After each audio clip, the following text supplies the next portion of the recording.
नमस्कार, मी संस्कृती आणि आपण पाहत आहात नवा मराठा। आजकाल सगळ्यांकडेच क्रेडिट कार्ड असतं, पण एक काळ असा होता की क्रेडिट कार्ड मिळवण्यासाठी संघर्ष करावा लागत होता। सरकारी बँका क्रेडिट कार्डच्या मर्यादे एवढीच एफडी केल्यानंतर क्रेडिट कार्ड जारी करत असे, परंतु आता दररोज क्रेडिट कार्ड घेण्यासाठी 5 ते 7 कॉल येतात। मोबाईलवर क्रेडिट कार्ड घेण्यासाठी आलेल्या कॉल्समध्ये life time free credit card आणि 3 ते 5 लाख रुपयांच्या लिमिटचे आश्वासन दिले जाते। बँकेत गेल्यावर 500 ते 1000 रुपये वार्षिक शुल्क देऊन क्रेडिट कार्ड घेण्यास सांगितले जाते। पण तुम्ही विचार करत असाल की एकीकडे आयुष्यभर मोफत क्रेडिट कार्ड मिळत आहे, तर दुसरीकडे वार्षिक शुल्क भरावे लागत आहे।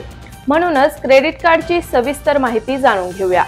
याशिवाय मोबाईलवर क्रेडिट कार्ड घेण्यासाठी आपल्याला दररोज कित्येक कॉल येत असतात। मोबाईलवर क्रेडिट कार्ड घेण्यासाठी आलेल्या कॉलमध्ये फ्री क्रेडिट कार्ड आणि चांगली लिमिट दिली जाते। बऱ्याच वेळा कॉलमध्ये उपलब्ध असलेल्या क्रेडिट कार्डांपैकी अशी खूप कमी क्रेडिट कार्ड आहेत ज्यात तुम्हाला ई-कॉमर्स साइट्स आणि इतरत्र ऑफर मिळत नाहीत।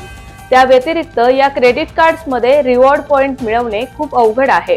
बँका आणि वित्तीय एजन्सी ज्या क्रेडिट कार्ड फ्री देतात त्यापैकी बहुतेक थकबाकी भरण्यास उशीर झाल्यामुळे दंड आकारतात। त्यामुळे या क्रेडिट कार्डांवर जास्त व्याजही द्यावे लागेल। तसेच काही बँक वार्षिक फीजवर क्रेडिट कार्ड जारी करतात। त्या बँकेच्या वतीने क्रेडिट लिमिट खर्च केल्यावर तुम्हाला रिवॉर्ड पॉइंट्स मिळत असतात। या व्यतिरिक्त थकबाकीची रक्कम वेळेवर न भरल्यास खूप कमी दंड आकारला जातो। यासोबतच ई-कॉमर्स साइट्सवर या क्रेडिट कार्ड्सवर अनेक ऑफर्स मिळतात। मात्र जर तुमच्या बँक अकाउंट मधून चांगले व्यवहार होत असतील आणि तुमचा मागील क्रेडिट रेकॉर्ड चांगला असेल तर बँका तुम्हाला फ्री क्रेडिट कार्ड देतात। या क्रेडिट कार्डांवर वार्षिक शुल्कासह क्रेडिट कार्ड मध्ये दिलेल्या सर्व सुविधा मिळतात। याबरोबरच क्रेडिट कार्ड घेण्यापूर्वी तुम्ही तुमची आर्थिक स्थिती तपासली पाहिजे, नंतरच तुम्ही क्रेडिट कार्ड घ्या। तर अशाच माहितीपूर्ण बातम्यांसाठी चॅनलला सबस्क्राइब नक्की करा।